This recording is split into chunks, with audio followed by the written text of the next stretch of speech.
नमस्कार, जयश्रीज food hub में आपका मनपूर्वक स्वागत है। आज मैं बना रही हूँ विंटर स्पेशल गोंद के लड्डू। इन सर्दियों में मेथी के लड्डू और गोंद के लड्डू खाना हमारी सेहत के लिए बहुत ही फ़ायदेमंद है।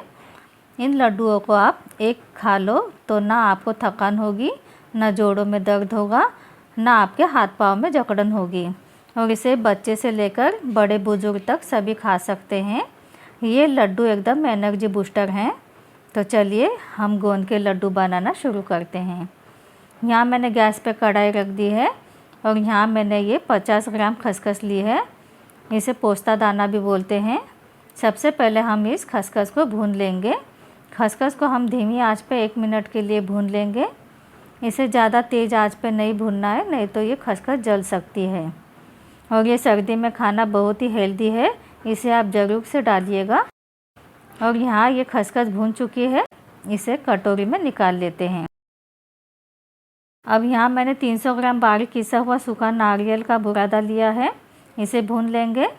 इसे लगातार चलाते हुए भूनना है। गैस का फ्लेम यहाँ भी मीडियम रखेंगे ताकि ये नारियल का बुरादा जले ना, और इसे गोल्डन ब्राउन होने तक हमें भून लेना है। गोंद के लड्डू में नारियल का बुरादा डालने से लड्डू स्वादिष्ट लगता है। अभी आप देख सकते हो इसका कलर थोड़ा चेंज होता जा रहा है। इसे और ब्राउन होने तक फ्राई कर लेंगे। अब ये नारियल का बुरादा अच्छे से भून चुका है और हाथ से क्रश कर रहे हैं तो ये अच्छे से क्रिस्पी हो चुका है। अब इसे हम बाउल में निकाल लेंगे। अब यहाँ मैंने 100 ग्राम मगज के बीज लिए हैं, इसे भी भून लेते हैं। ये मगज के बीज को भूनने में ज़्यादा टाइम नहीं लगता है। जब ये भूनने लगता है तो ये अच्छे से फूल जाते हैं और चट चट की आवाज़ करने लगता है। इसे 1 मिनट के लिए भून लेते हैं। अब यहाँ ये मगज बीज अच्छे से फूल चुके हैं और चटकने भी लगे हैं, तो इसे भी प्लेट में निकाल लेंगे। यहाँ मैंने 100 ग्राम पम्पकिन बीज लिए हैं, इसे भी भून लेते हैं। ये भी जल्दी से भून जाते हैं और पम्पकिन बीज और मगज के बीज बहुत ही हेल्दी होते हैं, इसलिए लड्डू में डालना बहुत ज़रूरी है। और हमारे बच्चों को ऐसी हेल्दी चीज़ें खिलाना बहुत ज़रूरी है। और अभी तो ठंडी है और हमारे घर पे बड़े बुज़ुर्ग हैं, उन्हें रोज़ एक ये लड्डू खिलाएंगे तो उनके शरीर में ताकत आ जाती है। अब ये पम्पकिन बीज भी भून चुके हैं, इसमें से भी चट चट की आवाज़ आने लगी है, इसे भी निकाल लेते हैं। अब यहाँ 20 ग्राम चारोली ली है, इसे भी कुछ देर के लिए भून लेते हैं ताकि इसका भी मॉइस्चर निकल जाए। अब ये भी भून चुका है, इसे भी निकाल लेते हैं। अब यहाँ मैंने ये 200 ग्राम गोंद लिया है और ये मार्केट में आपको कहीं पर भी अवेलेबल मिल जाएगा। और हम गोंद के लड्डू बना रहे हैं तो गोंद इसमें थोड़ा ज़्यादा ही लेंगे हम। अब इस गोंद को हमें भूनना है तो इसे हम घी में थोड़ा थोड़ा करके भूनेंगे। अब यहाँ मैंने ये 400 ग्राम घी लिया है, इसमें से हम जितना ज़रूरी है उतना ही इसमें घी डालेंगे। 2 चम्मच घी डालेंगे, इसमें थोड़ा सा गोंद डालेंगे और भून लेंगे। इस गोंद को अच्छे से फूलने तक भूनना है। अगर ये कहीं पर भी कच्चा रह जाएगा तो हमारे दांतों को नुकसान कर सकता है, इसलिए इसे अच्छे से भूनना है। अब ये गोंद अच्छे से भून चुका है तो इसे प्लेट में निकाल लेंगे। अब इस घी में और थोड़ा गोंद डाल के भून लेंगे। गोंद का सेवन करने से हमारी हड्डियाँ मजबूत रहती हैं, हमारे कमर दर्द के लिए ये अच्छा है, इसलिए ठंडी में गोंद के लड्डू खाए जाते हैं। और मैं हर साल मेरे बच्चों को गोंद के लड्डू बनाती हूँ और वो बड़े मज़े से खाते हैं। तो सारा गोंद भून चुका है, ये देखिए इस तरह से गोंद क्रिस्पी हो जाना चाहिए। इसी कढ़ाई में 2 चम्मच घी और डाल रही हूँ। घी गर्म हो चुका है, इसमें ये 200 ग्राम बादाम डाल देंगे। 1 मिनट के लिए इसे भून लेंगे जब तक ये फूल ना जाए। अब यहाँ ये बादाम अच्छे से फूल चुके हैं, इन्हें निकाल लेंगे। मैंने काजू भी 200 ग्राम लिए हैं, इन्हें भी भून लेते हैं। आप अपने पसंद से कम या ज़्यादा ड्राई फ्रूट्स डाल सकते हो, पर ज़्यादा ड्राई फ्रूट डालने से लड्डू बहुत ही टेस्टी और हेल्दी बनते हैं। इसे ब्राउन होने तक भून लेंगे। ये काजू भी अच्छे से भून चुके हैं, इन्हें भी निकाल लेते हैं। अब इन मनुकों को हम भून लेते हैं। ये 100 ग्राम मनुके हैं, इन्हें भूनने में ज़्यादा टाइम नहीं लगता है। ये मनुके अच्छे से फूल चुके हैं, इन्हें भी निकाल लेते हैं। अब यहाँ 100 ग्राम ही मैंने काले मनुके लिए हैं, इन्हें भी भून लेते हैं।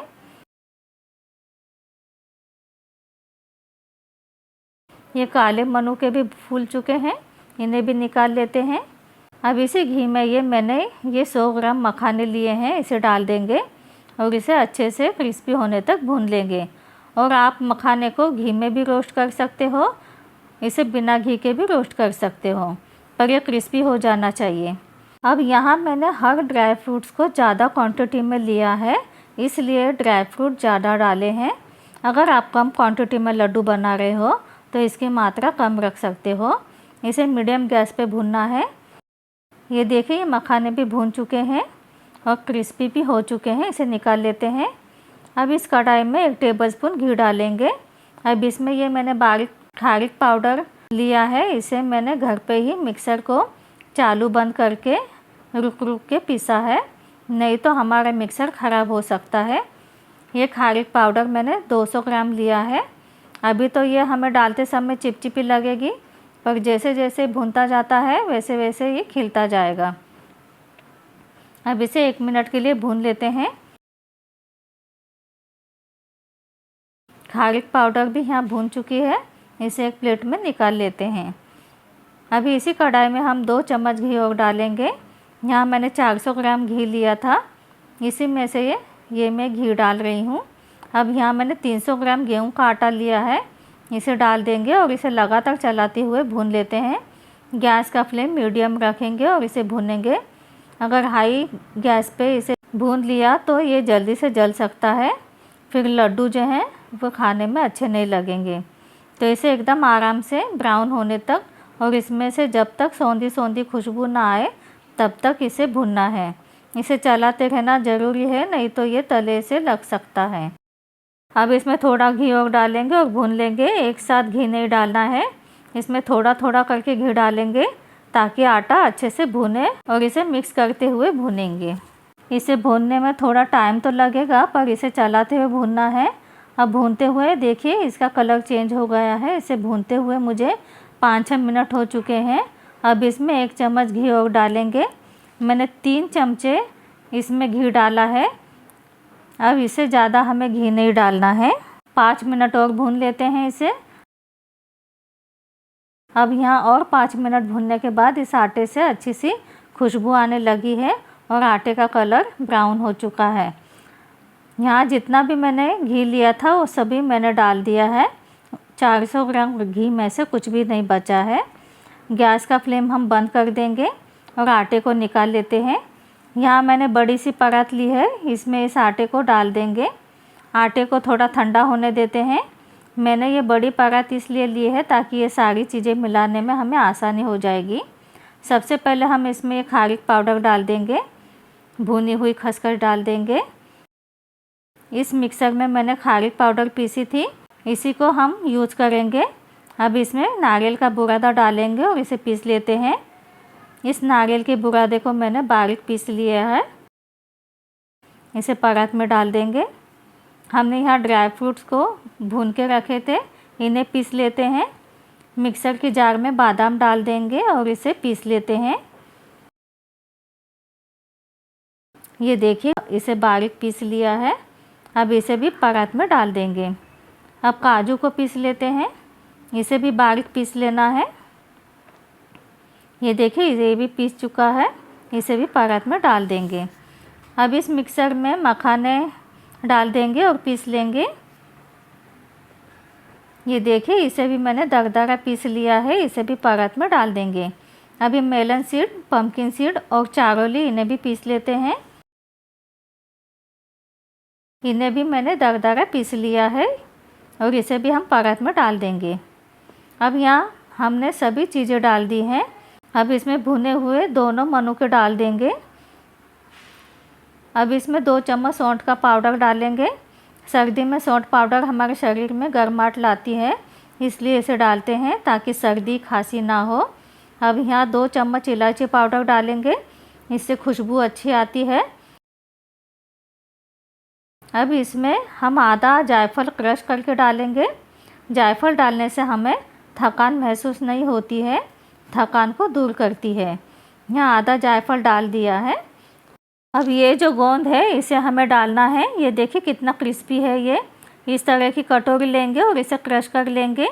ये आसानी से क्रश हो जाती है।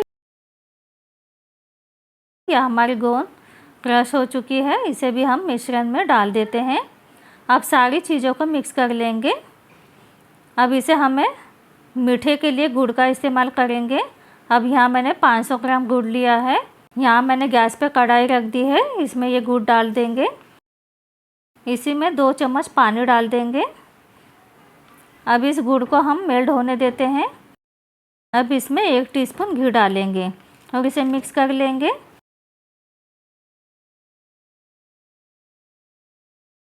अब ये गुड़ मेल्ट हो चुका है। हमें इसकी कोई 1 तार या 2 तार की चाशनी नहीं बनानी है, बस इसे अच्छे से पिघलाना है। अब इसमें अच्छे से झाग आ गया है, गैस का फ्लेम बंद कर देंगे। अब इस चाशनी को हम इस मिश्रण में डाल देंगे। अब इसे गुड़ के साथ में मिक्स कर लेंगे। अब इसे हाथों से मिक्स कर लेंगे।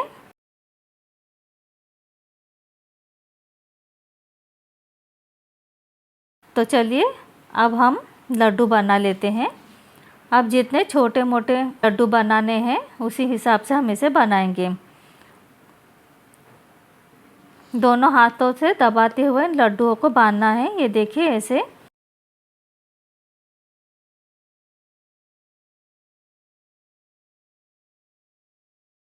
यह हमारा लड्डू बनके तैयार है। बहुत ही बढ़िया लड्डू बना है। इसे प्लेट में रख देंगे। इसी तरह सभी लड्डू को बना लेते हैं।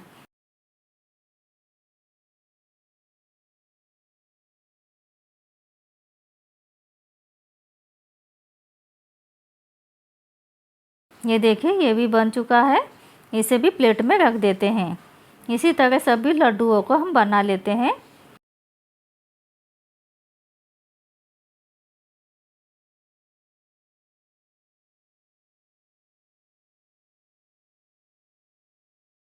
ये देखिए हमारे सभी गोंद के लड्डू बनके तैयार हैं। एकदम हेल्दी, स्वादिष्ट और टेस्टी लड्डू बने हैं। हमने वो सब चीज़ें डाली हैं जिससे लड्डू एकदम हेल्दी बने हैं। अब मैं एक लड्डू आपको तोड़ के भी दिखाती हूँ कि ये कैसे बने हैं। ये देखिए कितने सॉफ्ट हमारे ये लड्डू बने हैं। हमारे बड़े बुजुर्ग इसे आराम से खा सकते हैं। तो चलिए आप भी इस रेसिपी को ज़रूर से ट्राई कीजिए। तो आप भी इसे बनाइए और खाइए और अपने परिवार को खिलाइए। अगर मेरी ये रेसिपी आपको पसंद आए तो मेरी वीडियो को लाइक, शेयर और सब्सक्राइब ज़रूर करना और मुझे कमेंट में ज़रूर बताना कि मेरी ये रेसिपी आपको कैसी लगी। तो मिलते हैं आपको ऐसी ही एक नई रेसिपी के साथ नेक्स्ट वीडियो में।